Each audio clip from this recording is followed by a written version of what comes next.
are live. Sudds-R-Us. Every single week around the concepts of the circle of love. Circle of love. We focus on God, marriage, family, and life.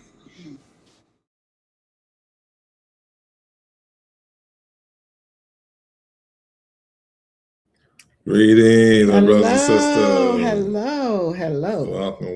Welcome to episode 179. We're going to make 180 before you know it. 200. We're on the way. Yes, we are. As we continue in this seventh season, the Lord has blessed us. Yes. So we're just thankful to be able to come before you as we continue to focus on life/Black history. Now, episode 178 last week, same topic, life/Black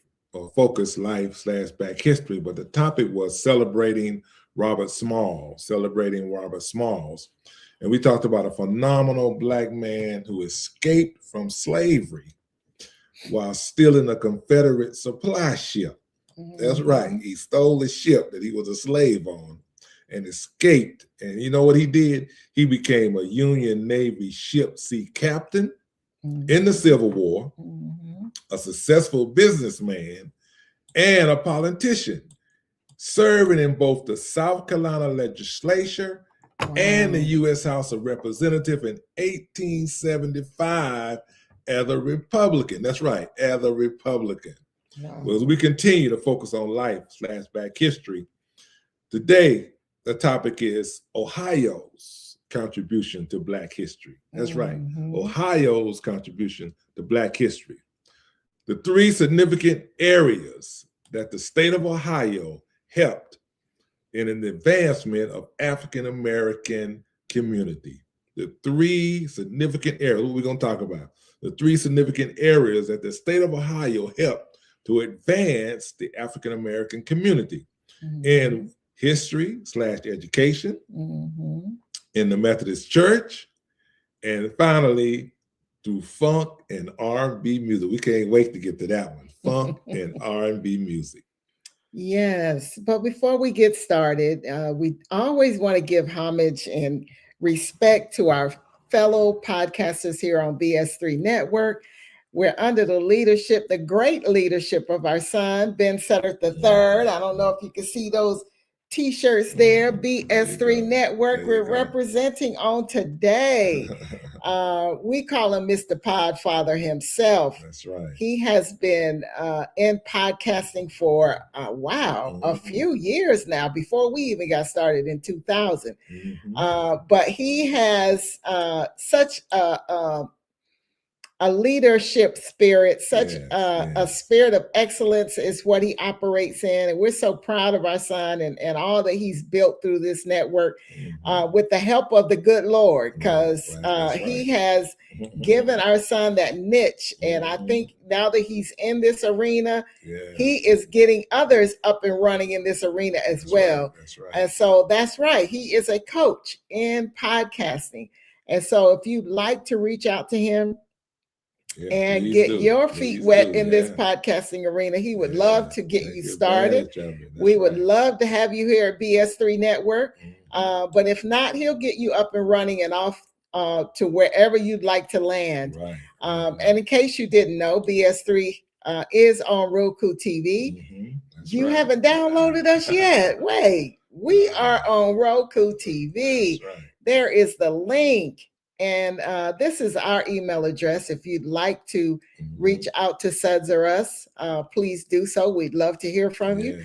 Any kudos, any suggestions, any comments. Look, we can handle it all. But we'd like to just give you a snippet of what BS3 is all about, and then we'll get started with the show. Stay tuned. BS3 Network, changing the way you watch TV.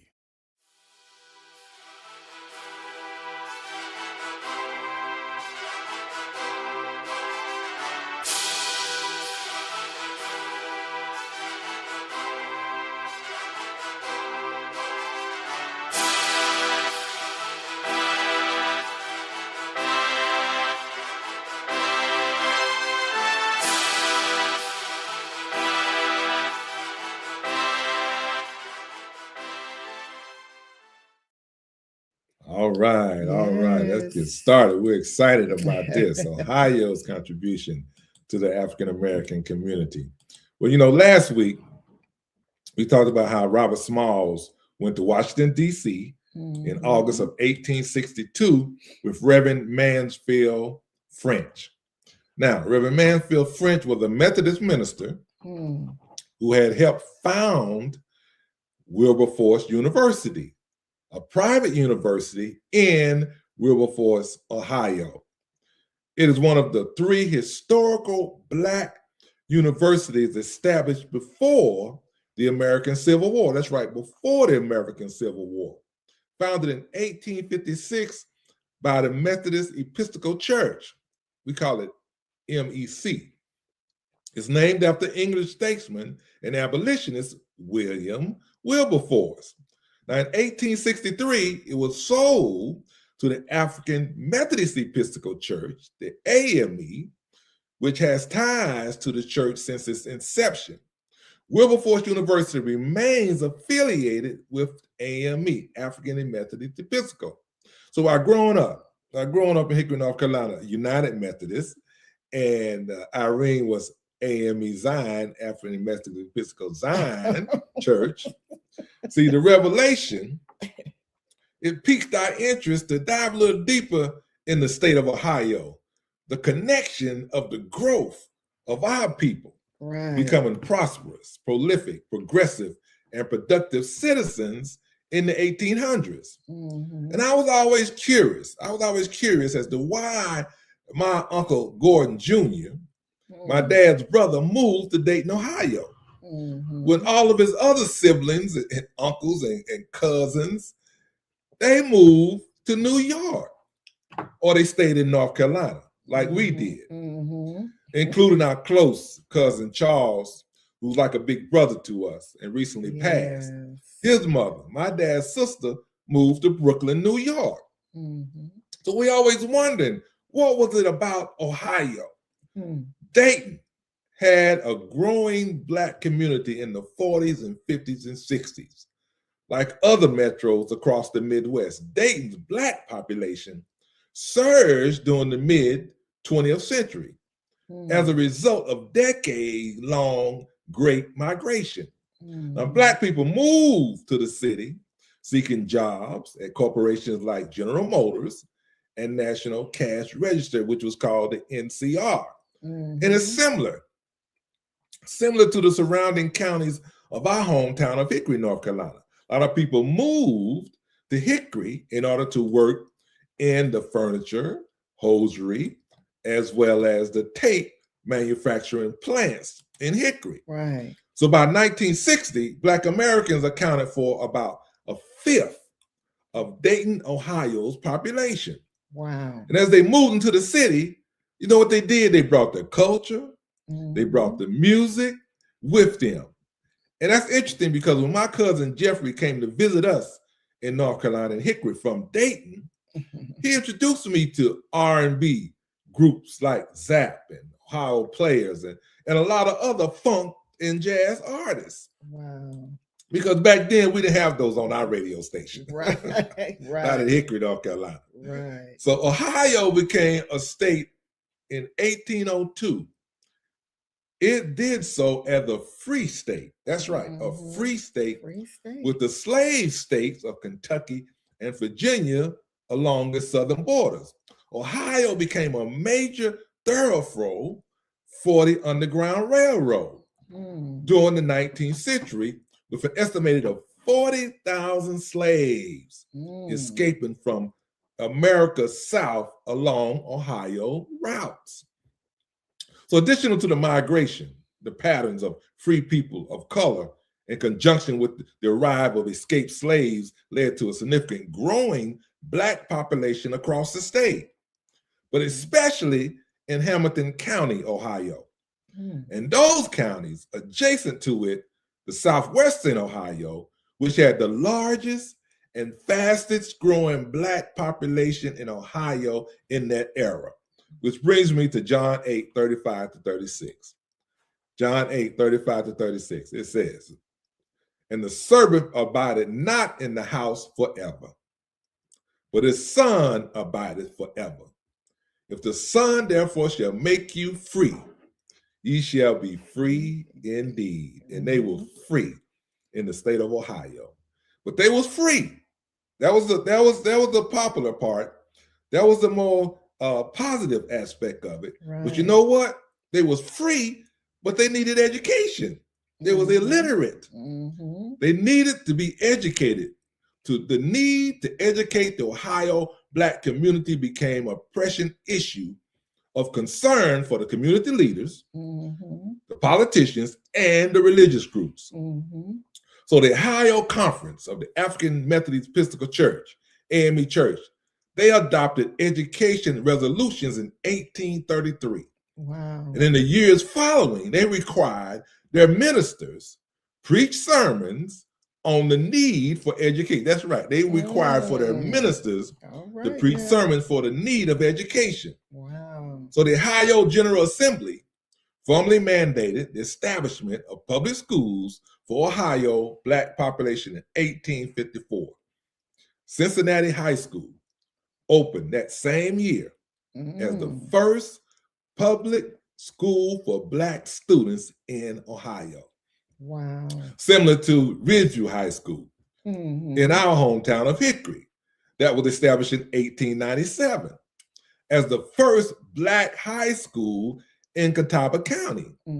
So the Ohio Conference and the AME Church founded Union Seminary in West Jefferson, Ohio in 1847. Wow. But the school failed, unfortunately. School failed. It failed to strive and close in 1863. But in the years leading up to the American Civil War, there was a growing movement to establish schools of higher learning for Black people in the northern United States as part of the abolitionist movement to end slavery. This was a stark contrast to the southern United States, where it was illegal. That's right, it was illegal for Blacks to adopt or obtain an education. The first of these schools were in Cheyney University of Pennsylvania, founded in 1837, and Lincoln University in Pennsylvania, founded in 1854. So the interesting thing is that the interest in founding a similar school in Ohio was partly generated by a series of race riots. That's right. There was race riots in the southern Ohio that occurred in 1826, 1836, and 1841. So the Cincinnati Conference of the Methodist Episcopal Church believed that the establishment of a university for Blacks in southwestern Ohio could do much to solve the racial problems in the region. Were also wanting to provide opportunities to improve the lives of approximately 50,000 Black Methodists living in the area overseen by the Cincinnati Conference, Cincinnati Conference, which brings me to Proverbs 2. Proverbs 2, 10 to 12. It says, when wisdom enter into thy heart, and knowledge is pleasant unto thy soul, discretion shall preserve thee, understanding shall keep thee, to deliver thee from the way of the evil man, from the man that speaketh forward things. So beginning in 1887, Wilberforce University operated as a partially state-funded and partially private institution. Concerns over the separation of church and state led Wilberforce University, theological department, to separate and establish the independent Payne Theological Seminary. The state-funded division of the school separated from Wilberforce University in 1947 and became what today is known as Central State University. So prior to this, the working title of the school during the development period was Ohio African University, a name adopted on May the 22nd, 1856. But that was permanently abandoned after the vote in August 1856. So the Methodist Episcopal Church, purchased 52 acres of land for $15,000 in what was known as a Tawawa Springs for the purpose of establishing the college. Now, the word Twawa came from the language of the Swanee people and translate into the English as the bath of gold in reference to the shiny minerals found in the rocks in the streams on the property. Which brings me to this. Listen to this, Isaiah 45:2-3. I will go before thee and make the crooked places straight. I will break in pieces the gates of brass and cut in sunder the bars of iron. And I will give thee the treasures of darkness and hidden riches of secret places, that thou mayest know that I, the Lord, which called thee by name, am the God of Israel. They were described at that time that the land 3.5 miles northeast of Xenia, Ohio, the Twawa Springs property already had buildings when it was purchased, including 9 cottages, including 9 colleges available for student housing. The buildings had originally been built on the property for use as a pleasure resort. Now listen to this now, a pleasure resort, because its location of the Twawa Springs attracted a summer crowd, vacation crowd of people from Cincinnati and the South, particularly after completion of the Little Miami Railroad in 1846. Now, some people in the area, the abolitionists in the area, they had some sentiments where they were shocked when the wealthy white Southern plantation owners patronized the resort with the entourage of enslaved African-American mistresses and mixed-race natural children. So the former resorts, hotels, and edifice, which contained 200 rooms, was transformed into classroom. The MEC, Methodist Episcopal Church, spent $50,000 improving these buildings to make them usable for the new school. The school was established as a co-education school of higher education for African-American students, with its original name stylized as Wilberforce University. They used the word university in the title. It was debate at the time during the process of the school's founding, but ultimately it was decided that it should be used as an important aspirational gesture for what the founders hoped the school would become. They called this an act of pledge of victorious faith, which brings me to Hebrew 11:1. It says, now faith is the substance of things hoped for and the evidence of things not seen. The university currently offers 25 academic programs of undergraduate and graduate study. Since 1966, the school has emphasized cooperative education, in which students do internships in their field of study in addition to their coursework. The school is a member of a National Association of Intercollegiate Athletes, and its athletic teams, the Bulldogs, that's the mascot, the Bulldogs, compete in the HBCU Athletic Conference.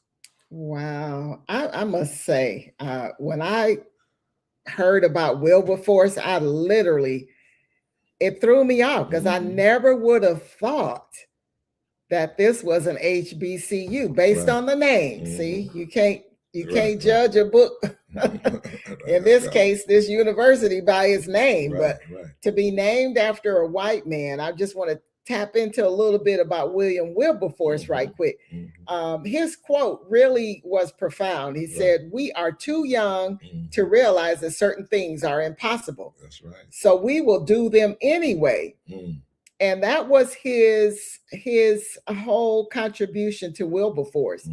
His whole can-do spirit, like we gonna do this. That's right. And with the strength and perseverance, the institution was established. And with him being an only son, an only child, as a matter of fact, very unselfish. He was. Growing up, he may have been a little bit, but you know, his parents were wealthy maritime trade merchant, I should say his father. and he was a small and sickly child when he was growing up with poor eyesight. And when his father passed, his mother struggled with coping with that. And so she shipped him off to live with some more prosperous relatives. And that ended up being in London and Wilmington. And so when his grandparents and his uncle passed, then he was just independently wealthy.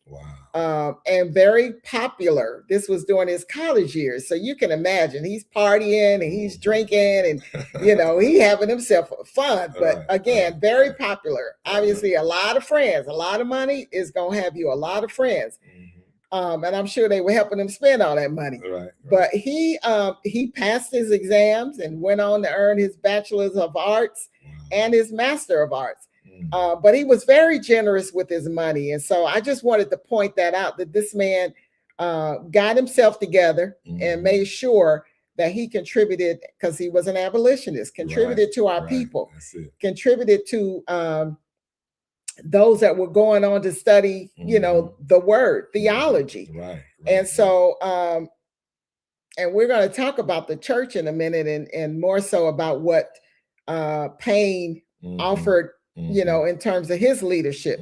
But I want to talk about also Wilberforce had such a showcase of rich history of groundbreaking leaders, and how I wish that our people could continue to be groundbreakers today. More life-giving educational institutions and more money saving and money investing in institutions, just owning more, having more in our community. It's just my wish, my desire, and I'm sure there's so many others that wish the same. But there are some very notable alumni that attended Wilberforce University from the arenas of civil rights and arts, science, politics, and more. And most of these we are already aware of and familiar with, but let's just be enlightened and inspired by the rest of them. This right here is Lieutenant Colonel Charity Adams Early, the first African-American woman officer in the Women's Army Corps, or WAC. And she shattered barriers and broke through all kinds of glass ceilings as the commander of the historic 6888. That's her. Postal Directory Battalion during World War II. And you remember that her battalion was the focus of the full-length feature film, the 6888. That's right. I love her. Now, this right here is civil rights architect Bayard Rustin. Do y'all remember him of the movie Rustin? He was the principal organizer, behind the scenes brother, brilliant, of the March on Washington for Jobs and Freedom in 1963. Now, this gentleman right here, I could not get his, oh yeah, he's here. This is James Carroll Napier, born in 1845, is an American businessman, lawyer, politician, civil rights leader from Nashville, Tennessee. But anyway, he served as the Register of the Treasury of the United States of America. Do y'all hear me? This brother has his signature on American currency. From 1911 to 1913, he served. He is one of only 5 African Americans with their signatures on American currency. He was one of 4 African American politicians appointed to the government position under President Taft. And he called them that were appointed to this cabinet his Black cabinet. There you go. Come on, Taft. He was instrumental in founding civic institutions in Nashville to benefit the African American business community. Now, I'm sure you guys have heard of Floyd Flake. I could not get his picture up here. This brother was bad. He was an American businessman, minister, former politician, and served as the senior pastor of the 23,000 member Greater Allen African American Episcopal Cathedral in Jamaica, Queens, New York. All right. And get this, he was the 18th president of Wilberforce University. Wow. Look this brother up. He's still alive, still doing great things. And I just wanted to bring out how this scripture, Hebrews 13:6, just comes to mind with these alumni. The Lord is my keeper. Yes. And I will not fear. That's right. What shall man do unto me? That's right. Now, you know, back in the day, now I know there was some opposition with our people. So they were not fearful because they knew they had Lord on their side. That's right. And now I know y'all know who this is. Leontine Price, opera legend. Right. The first African-American soprano to receive international acclaim. Yes, an alumni of Wilberforce University. And I couldn't get William Grant Steele up. This man, first African-American to conduct a symphony performed by a major orchestra in the United States. He's known as the Dean of African-American composers. And he was also a part of the African-American, best known as the African-American Symphony in 1931. Profound.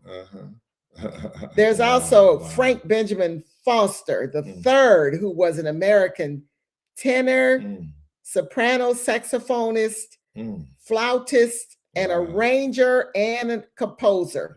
And he was a member of the Count Basie. Y'all know anything about Count? Oh, yeah. Count Basie Orchestra. And worked as a band leader from the early 1950s. Wow. This sister here, Dorothy Vaughan, another alumni, an American human computer programmer and school teacher who worked for the National Advisory Committee of Aeronautics, NACA, and NASA in Hampton, Virginia. Now, she was featured in the movie Hidden Figures. Right. Wow. This sister. This one is William Julius Wilson, a native of the great state of North Carolina, an American sociologist known for his influential work on race, urban poverty, and social justice. Wow. Now, this is Robert Fox, John Robert Fox, excuse me, awarded the World War II Medal of Honor by the president, the brother from another mother, Bill Clinton. All right. And then we have another, one of the Tuskegee Airmen was an alumni, Raymond Haysbert. He was a business executive and a civil rights leader. And again, one of the Tuskegee Airmen. And then this is Haley Quinn Brown. She received her bachelor's and master's from Wilberforce. Now, she was a dean in South Carolina. She taught school in South Carolina. Allen University, she was a dean. And she went on to Tuskegee Institute and worked under the tutelage of Booker T. Washington. Wow. Now, she retired, and then she began to do lecture tours on behalf of Wilberforce University. I tell you, there's so many of them that I couldn't even begin to name them all. But this scripture reminds me of these alumni and so many of our great Black pioneers, heroes and sheroes. Right. And it reads, a man's gift maketh room for him and bringeth him before great men. As you can see, all of them shining lights in the African-American arena of this world. Now, one other thing is Reverend Dr. Martin Luther King Jr. received an honorary degree and delivered the 107th commencement in 1965 at Wilberforce University. And there happens to be a building on campus that was later named in his honor. So Wilberforce University, I mean, they operate and are owned by African Americans. I love that. For so many years now, they continue to build its financial foundation, including a newly established newly established endowment in her honor. Early in her honor, and has recently increased funding, including over $2 million for research and scholarships in 2024. And they work very closely with the state of Ohio. I love how they collaborate with the state and how they continue all these years. You know, that's nobody but God. That's right. Nobody but God blessing them. Yes. Right. So mentioning that, oh man, what a beautiful lineup of alumni from Wilberforce University. And also how we mentioned earlier how the church had a great influence as well as helping them establish that particular university. And one individual we want to bring out, one important individual that was very important in all of that is Daniel Alexander Payne. Dr. Daniel, I like to call him Daniel Alexander Payne. He was one of the founders of Wilberforce University. Born February 24th, 1811, passed November the 2nd, 1893. He was a bishop, educator, college administrator, and author. Now, Daniel Alexander Payne was born free in Charleston, South Carolina. And that's what I focused on last episode when we was talking about Robert Smalls was in that area of Charleston, South Carolina. So he was an African, European, and Native American descent. Payne, Daniel Alexander Payne, stated later in his autobiography writings, he said, as far as memory serves me, my mother was light brown, very light brown complexion, and middle stature, and a delicate frame. She told me that her grandmother was a Native American tribal member known as the early history of the Carolinas as the Catawba Indians, which is interesting because our hometown, Hickory, North Carolina, is in Catawba County. That's right. And we also have the Blackfoot Native American blood running through our veins. But he also stated that he's a descendant from the Goins family, who were well-known, free colored Native American family. His father was one of the 6 brothers who served in the American Revolutionary War in 1775 through 1783. And his paternal grandfather was an Englishman. His parents, London and Martha Payne, were part of the Brown elite of free blacks in the coastal southern city. Now, both died before he reached maturity. But while his great aunt assumed Daniel's care, the Menards Moralist Society assisted his early education. Payne was raised in the Methodist Church, like his parents. He also studied at home, teaching himself mathematics, physical science, and classical languages. Now listen to this. In 1829, at the age of 18, he opened his first school in Charleston, South Carolina. That's right. His first school, he opened it himself at 18. So a major sharper of the African Methodist Episcopal Church, AME Church, Payne stressed education and preparation of ministers and introduced more order in the church, becoming the 6th bishop and serving for more than 4 decades, 1852 and 1893, as well as becoming one of the founders of Wilberforce University in Ohio in 1856. Now, in 1863, the AME Church bought the college and chose Payne to lead it. He became the first African-American president of the college in the United States and served in that position until 1877. By quickly organizing the AME missionary support of freemen in the South after the Civil War, Payne gained 250,000 new members for the African Methodist Episcopal Church. That's right, 250,000 new members during the Reconstruction era. Based first in Charleston, he and his missionary founded AME congregation in the South down to the East Coast to Florida and then west to Texas. And in 1891, Payne wrote the first history of the AME Church, a few years after publishing his memoir. After the infamous and feared Nate Turner's rebellion of 1831 in Virginia, South Carolina, and the other southern states, they passed legislation furthering restricting the rights and movements of free people of color and slaves. They enacted a law several years after the uprising on April the 1st, 1835, which made teaching literacy to both free people of color and slaves illegal and subject to fines and imprisonment for both whites and blacks. So with this passage of this law, Payne had to close his school. Listen to Hebrews 10, 23 to 25. Let us hold fast the profession of our faith without wavering, for he is faithful that promised. And let us consider one another to provoke unto love and to good works, not forsaking the assembling of ourselves together, as the manner of some is, but exhorting one another, and so much more as ye see the day approaching. So I just wanted to expound a little bit on the African Methodist Episcopal Church. Used to call it AME Church or AME.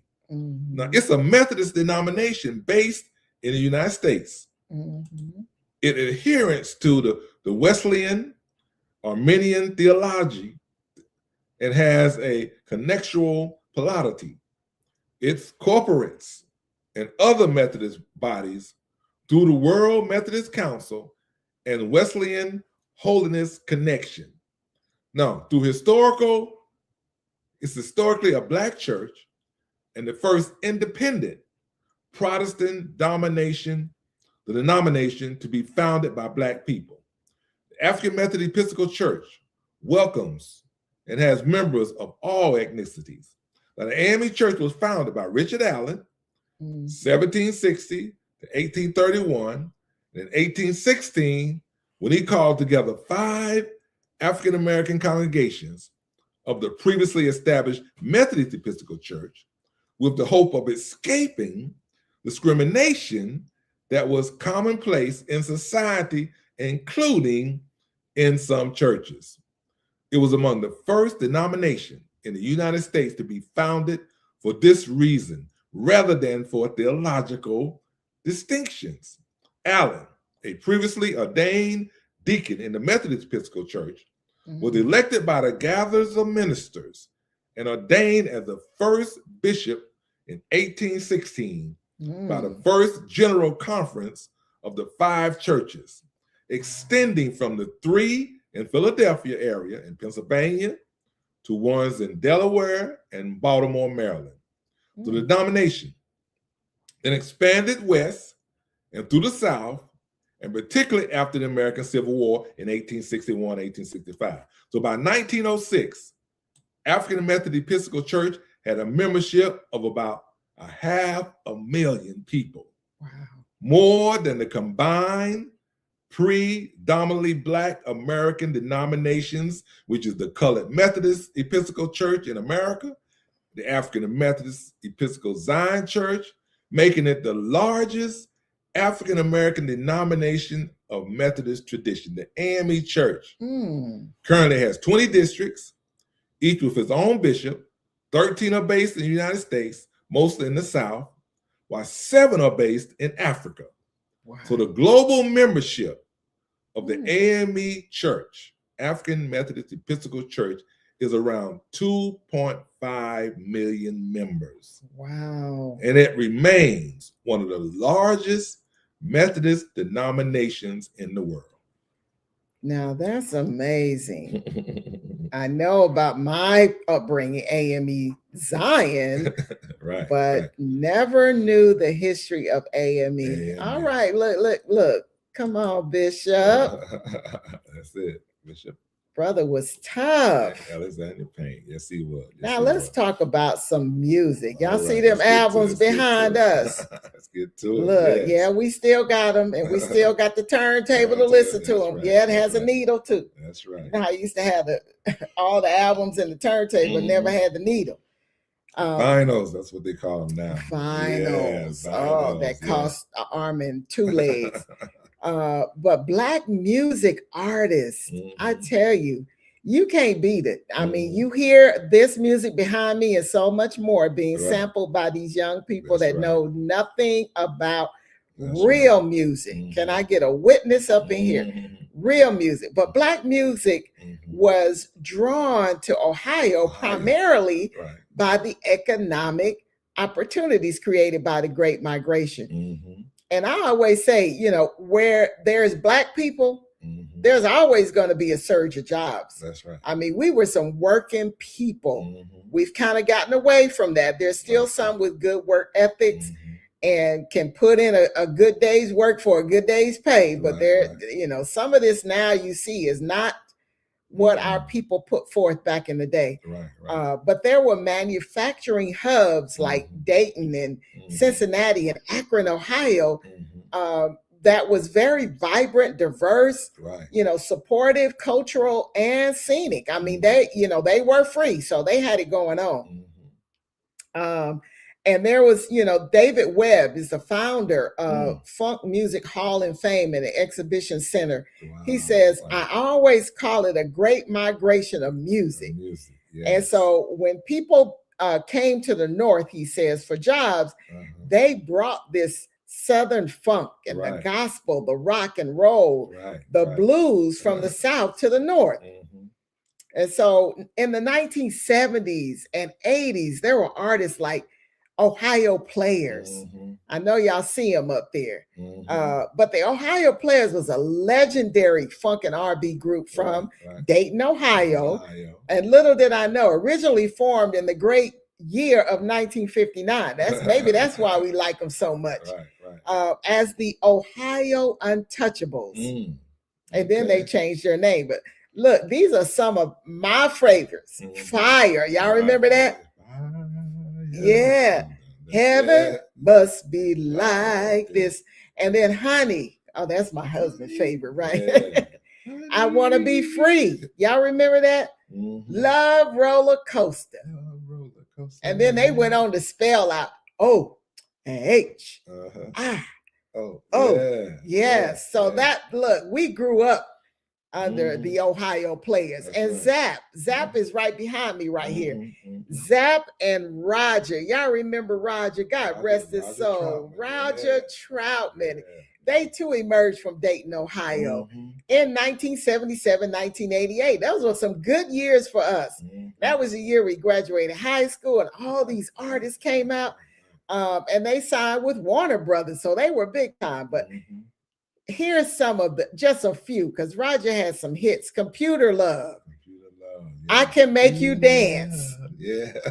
I can make So Rough, So Tough. That sounds like our grandson. We got a grandson. He rough and tough. So rough, so tough. Yes. And then out of that came Shirley Murdoch. She's from Toledo, Ohio. But anyway, she was discovered by Roger Troutman. And her debut album, that's all I remember of Shirley Murdoch, As We Lay, in 1986. And let's not forget about Lakeside. Oh, my. Also, Dayton is tough. Dayton, Ohio. Again, 1977. And 1969 and 1970, they were formed. But then they didn't gain significant attention until, look, there's the year, 1977. And this all-time favorite of mine, Fantastic Voyage. And it's all the way live. What y'all know about that? What y'all know about that? Now, here's one I can't remember too well. Phazo. They're from Dayton, Ohio. Produced by none other than the Ohio Players. But Riding High. Y'all remember? I had to listen to it yesterday. Riding High. I remember that. Good Thing. I don't remember that. And then Breaking the Funk. That was some of their hits. And then Son. Yeah. Also from Dayton, Ohio. Wanna Make Love. I kind of had to play that one to remember. But look, this is our favorite, Slave. How many concerts did we go see of Slave? Dayton was, boy, they was putting them out. He always say there must have been something in the water in Ohio, because they had it going on. Just a touch of love. Just a touch right. Of love. And then Slide, don't slide. And then Watching You. Yeah. So Psalms, this is my scripture for them. I tell you, it's amazing, these artists. Psalm 65, beginning at verse number 1, may very well speak the sentiments of these artists and so many other artists, because most of them, as we know, started out in the church. That's right. Where their foundations were laid, not just spiritual, which is the most important one, but also musically. But Psalms 65, 1-4 reads, what mighty praise, O God, belongs to you in Zion. We will fulfill our vows to you, for you answer our prayers. I know they felt that way in the beginning. All of us must come to you. Now they get in the revelation if they still alive. All of us must come to you, though we are overwhelmed by our sins. Wow. You forgive them all. What joy for those who choose to bring near those who live in your holy courts. And what festivities await us inside your holy temple. And verse 11 reads, you crown the year with a bountiful harvest. Wow. I'm sure when them records started making hits and that money started hitting the bank, even the hard pathways overflow with abundance. I'm sure that's their testimony. That's it. They had an overflow, because I'm telling us, we were buying albums every week, 2 and 3 and 4, 5. That's right. As they were coming out, we were got $5 a pop when they now $50-something a piece. That's right. That's ridiculous. But I tell you, that's all I got for the few that I know from Dayton, Ohio. Well, the thing about, we talking about these albums and these recording artists, about albums, the one that's behind us, it's something that you can touch. And you do this stuff on Apple Music, you can't touch it, you can't feel it. And then when you open it up, they had the folding album, they had the history of the artist, and you had the lyrics, and you have additional information and the graphics and the artistic colors. I mean, it's just amazing. Amazing. I got to talk about these three. I mean, these three are dynamic. I'm telling you. First of all is the OJs. OJs, another R&B group. They from Canton, Ohio. Look. They formed in the summer of 1958 and originally consisted of Eddie Levert, William Lee Williams, William Powell, Bobby Macy, and Bill Isles, while attending Canton McKinley High School. Wow. But it was originally known as the Mascots, and then the Triumphs. The Friends began recording with Miracles in 1961, which was a moderate hit in the Cleveland area. But in 1963, they took the name the OJs, in tribute to Cleveland, Ohio's radio disc jockey named Eddie OJ, who was part of the powerful management team of Frankie Crocker, Herb Hamlet, and OJ. So in 1963, the group saw the release of their song, Lonely Drifter, their first entry in the U.S. Billboard Hot 100. The single peaked a number of 93. Their debut album, Coming Through, was released shortly thereafter. And in the early 1960s, member Frankie Little Jr. joined the group as a guitarist and songwriter. So he worked with the lead vocalist, which was Eddie Levert, and assisted him in writing the groups, including 1964, Do the Jerk, recorded by Frank Pope. In 1964, Oh, How You Hurt Me. In 1966, Pretty Words. He also created the vocals of 1962, Down at the Corner. Now, according to Walter Williams, Frankie was a guitarist and songwriter in the very early OJ's era. He came with us when he first ventured out of Cleveland, and he traveled to Los Angeles. But he also was in love with a woman in Cleveland. Wow. He missed her so much that he soon returned back to Cleveland after a short amount of time. And in 2021, his human remains was discovered in 1982 at the Twigsburg, Ohio, were identified as those of Frankie Little. So the OJs made their first chart appearance with the minor hit Lonely Drifter in 1963, but reached their greatest level of success once the producer Gamble and Huff signed them to the Philadelphia International label in 1972. And with Gamble and Huff, the OJs had a trio after the department of Isles and Macy, and they merged the forefront of Philadelphia soul with Backstabbers in 1972. Yes. And they topped the U.S. Billboard Hot 100 charts following the year with Love Train and several other U.S. R&B hits. And the OJs were introduced to the Vocal Group Hall of Fame in 2004, the Rock and Roll Hall of Fame in 2005, and the Rhythm and Blues Music Hall of Fame in 2013. The original member, Bill Isles, born William Calvin Isles II, he was born, that great state again, McAdenville, North Carolina. Wow. And he died March 2019 in Oceanside, California, at the age of 78. But two of the original members, Eddie Levert and Walter Williams, are still performing today. I want to talk about another Williams, William Earl. William Earl Collins, better known as Bootsy. Goodness. Bootsy, the funkiest bass guitar player and singer and songwriter I've ever heard. He was born on October 26, 1951 in Cincinnati, Ohio. And he said that his mother gave him the nickname. But Bootsy said, I asked her, why, Mama, did you give me the nickname Bootsy? She said, she explained to him to the journalist, she said, because you just look like a Bootsy. He said, okay, I left that alone. I ain't going to far. I ain't asking no question with that. But his brother, Catfish Collins, born 1943, he passed in 2010, was also a musician. He and Bootsy was one of the part of the Pacemakers. And Bootsy Collins has maintained a strong connection with Cincinnati, rising in prominence with James Brown in the early 1970s before joining Parliament Funkadelic. The shorthand for the collaboration became P-Funk, and it grew to include offshoots like P-Funk All-Stars, Bootsy Rubber Band, Parlette, the Rise of Frankenstein, the Horny Horns, solo albums like Eddie Hazel's and Bernie Worrell.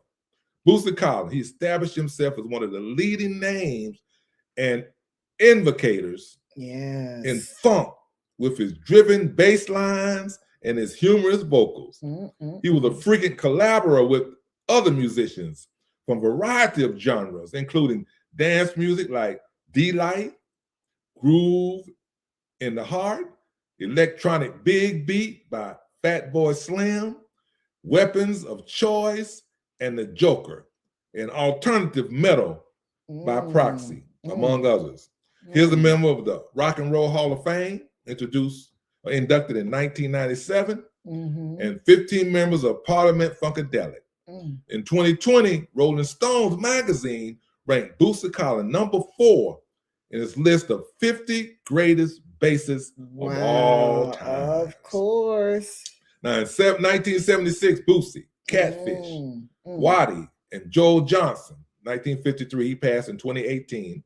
Gary Mudbone Cooper, Robert Johnson, and the Horny Horns formed Bootsy's Rubber Band. Now, they separated touring with George Clinton and P-Funk Collective, and the group recorded 5 albums together, the first 3 of which are often considered to be among the quintessential P-Funk records. The group's 1978 album, Bootsy, Player of the Year, reached the top of the R&B album charts and spawned the #1 R&B single, Bootseller. Like George Clinton, Bootsy Collins, he took several alter egos, from Casper, the funky ghost, to Bootseller, to the world's only rhyme-style rock monkey doll star, baby Baba, and all parts of evolving characters as an alien rock star who grew gradually more bizarre with those lavish and top hats, those rhine-star and rhine-shaped glasses, sunglasses, the rhine-star colorful outfits. He also adopted the trademark star-shaped bass, space bass they call it, around that time. So in October 2005, Bootsy Collins co-wrote a song collaborating resurgence of his hometown team, the Cincinnati Bengals, in the National Football League, called Fear the Tiger, which features raps written performed by several Bengals, including defensive end DeJuan Clemens and offensive tackle Stacey Abrams. He also sings a martial law, the theme song of Cincinnati Marshall indoor football team. He debuted the song in 2006 at halftime. In March 2011, Bootsy Collins and his wife visit Frankie L. Williams MS #7 Little Rock School, which is Little Kids Rock program. They donated a bass, gave the children a bass lesson, and rap with them while they played the blues. He is now honorary member of the organization. Bootsy Collins is an honorary member of Phi Beta Sigma fraternity. Okay, last but certainly not least. Had to gotta squeeze them in. I only got a couple more minutes. Squeeze them in. The Isley Brothers. A smooth soul group whose slow, silky, sweet, and sexy music helped produce a lot of babies in the 70s and the 80s, I tell you. Well, it also originally came from Cincinnati, Ohio. We tell you something, that it's something in the water in Ohio that produced these funk and R&B superstars. But they were raised in the city of Lincoln Heights suburbs, settling in the satellite town of Blue Ash when they were teenagers. Now, when their father, O'Kelly Isley Sr., a former U.S. Navy sailor and vaudeville performer of the great state again of Durham, North Carolina, and their mother, Sally, from Georgia, guided the elder four Isleys in their singing in the church.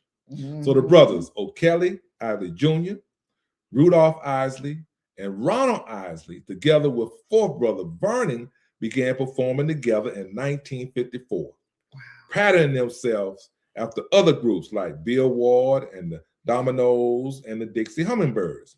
So eventually landed a spot on the Ted Max Amateur Hour where they won the competition. Now check this out. The prize was a watch. It says a watch. That was an issue. With Ronald singing lead vocals, the gospel quartet group soon began touring all over the eastern United States, performing in a variety of churches.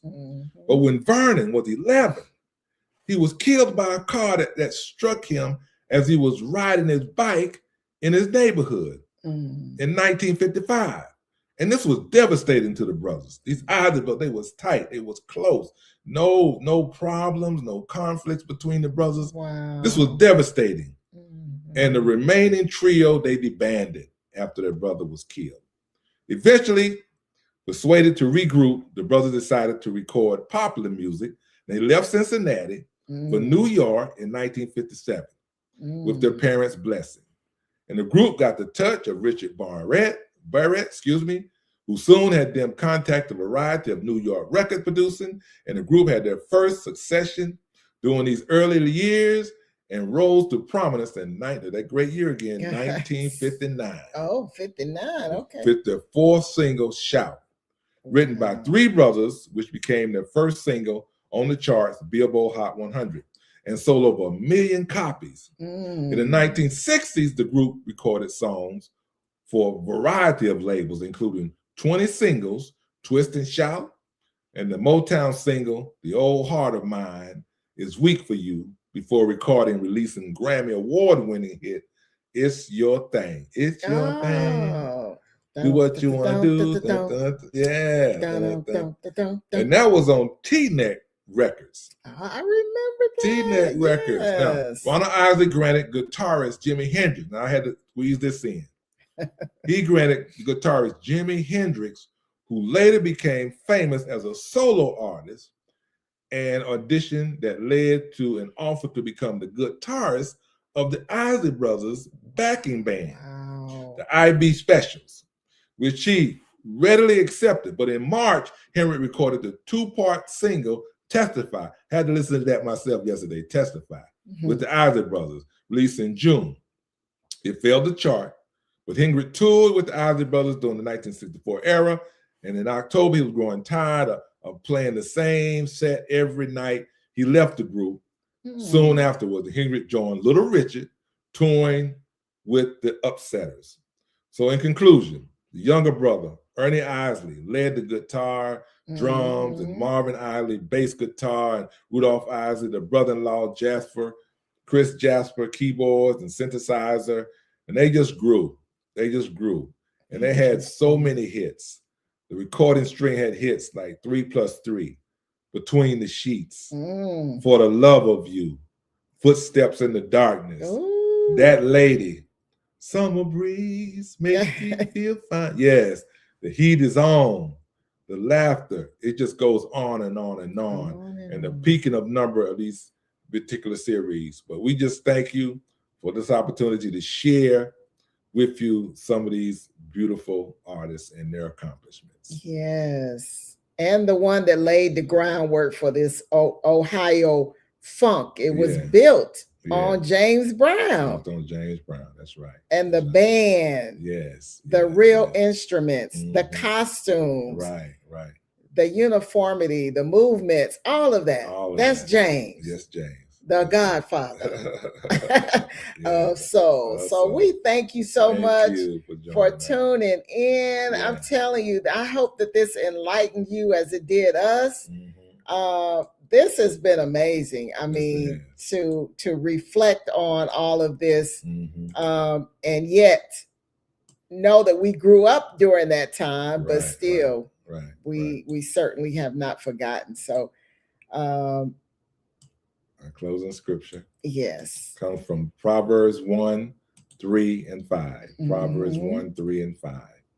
And it says, to receive the instruction of wisdom, justice, and judgment, and equity. A wise man will hear and will increase learning, and a man of understanding shall attain unto wise counsel. Wow. God bless you. Enjoy the rest of your day. God bless you. Thanks for tuning in.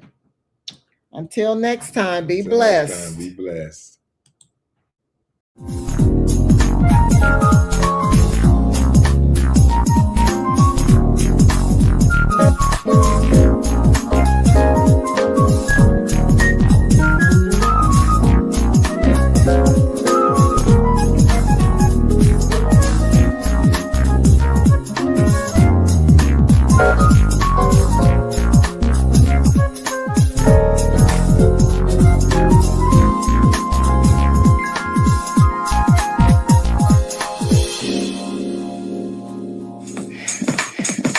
We are live. Sudds-R-Us. Every single week around the concepts of the circle of love. Circle of love. We focus on God, marriage, family,